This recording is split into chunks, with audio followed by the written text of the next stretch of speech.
सबसे पहले इस धरती पर प्रजापति ही आया था। और मेरे प्रजापति भाइयों, वही सबसे पहला वैज्ञानिक है जिसने किस चीज का आविष्कार किया, जिसने कुंभ का आविष्कार किया था, जिसे हम सब लोग घड़ा कहते हैं। कहीं कहीं पर इसे गगरी भी कहा जाता है, अलग अलग नामों से पुकारा जाता है। लेकिन जब पहली बार बना था तो इसका नाम कुंभ पड़ा था।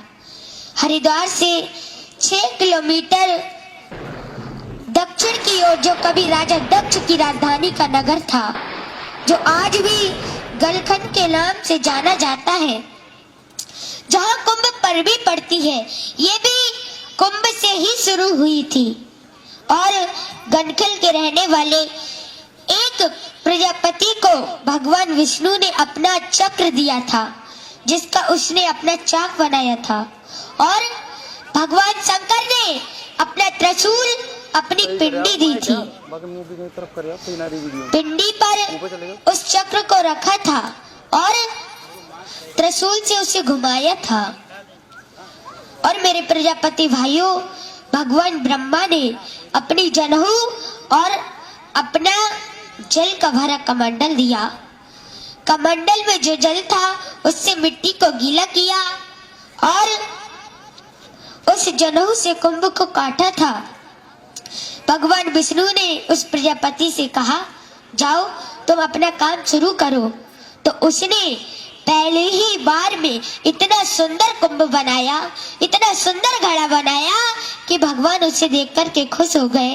भगवान बोले, तुमने इसे कैसे बनाया? तो उस प्रजापति ने क्या कहा? उसने कहा, प्रभु जैसे आपने मुझे 5 तत्वों से मिलाकर बनाया है, वैसे ही मैंने इस कुंभ को 5 तत्वों से मिलाकर बनाया है। कैसे? जल, वायु, अग्नि, आकाश और धरती। मैंने धरती से मिट्टी ली और जल से उसे गीला किया और आकाश वायु से इसे सुखाया था और अग्नि से इसे पकाया था। भगवान इतने खुश हुए कि उन्होंने एक सुंदर सा हार अपने हाथ में लिया और उसको बाहर के डाल दिया। तो उसी समय उसका नाम भगवान ने कुंभ हार रखा। कुंभ का नाम पहले और हार का बाद में, दोनों शब्दों को जोड़ दिया तो हो गया कुंभ हार। और उसी वक्त भगवान ने उसे ये वरदान दिया कि चाहे कोई भी पूजा हो, हर काम में तुम्हारी कुंभ की हर किसी को आवश्यकता पड़ेगी। तुम्हारी पूजा के बगैर कोई पूजा संपूर्ण नहीं होगी। तुम्हारी इस कुंभ का जल पी करके लोग अपनी सांसें लेंगे और तुम्हारे कुंभ के बगैर कोई भी पूजा संपूर्ण नहीं होगी। अब चाहे वो मृत्यु हो या जन्म हो, शादी हो या सजा हो। और मेरे प्रजापति भाइयों, ये सच बात है, तुम जिस विवाह में नहीं जाओगे तो इसका विवाह, तुम्हारे कलश, तुम्हारी पूजा के बिना कभी पूर्ण नहीं होगा। इसीलिए आप जरा सोचो, आप कौन हो, फिर भी आप भिखारियों की तरह जी रहे हो। अरे आपको नहीं मालूम है आप कौन हो? आप राजाओं के राजा हो और शेरों के शेर हो, इस संसार की जड़ें हो। जो एक बार हिल जाए तो पूरा ब्रह्मांड हिल जाएगा। और ये ब्रह्मांड कौन है? ये ब्रह्मांड आदि प्रजापति ब्रह्मा है। ब्रह्मांड भी प्रजापति ही है और इसके रचयिता दक्ष प्रजापति है। ये भी प्रजापति है, यानी कि ब्रह्मांड भी प्रजापति है और उसका रचयिता भी प्रजापति ही है। और मेरे प्रजापति भाइयों, आप फिर भी अपना सर झुका कर जी रहे हो। आपकी एक छोटी सी गलती से आपको नीचे गिरा दिया गया है। मैं बताती हूँ, अगर किसी भाई को बुरा लग जाए तो माफ कर देना। मैं बताती हूँ, आज 20% तो प्रजापति मिट्टी के बर्तन बना रहे हैं और 80% रोजगार बंद कर दिया गया है।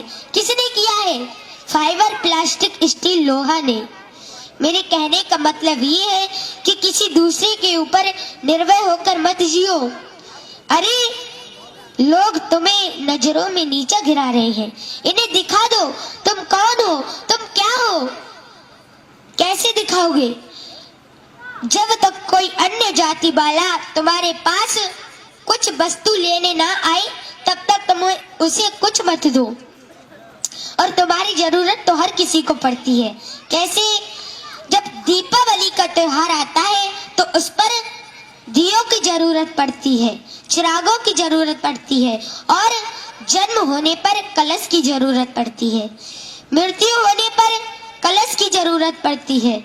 शादी विवाह में जब तक तुम्हारे कलश की पूजा और तुम्हारी पूजा नहीं हो जाती तब तक वो विवाह कभी संपूर्ण नहीं माना जाता। और मेरे प्रजापति भाइयों, यहाँ तक कि सरकार को भी हमारी जरूरत पड़ती है। कैसे? जो जेल में कैदी होते हैं, जो जल पीते हैं ना, वो इसी कुंभ में पीते हैं, इसी कलश में पीते हैं, इसीलिए उनको भी हमारी जरूरत पड़ती है। इस धरती पर हुए विश्व सर्वा रावण जैसे ज्ञानी, इस धरती पर हुए विश्व सर्वा रावण जैसे ज्ञानी, जो पी पी कर बड़े हुए हमारे ही गले का पानी। इसलिए सिर उठाकर जियो,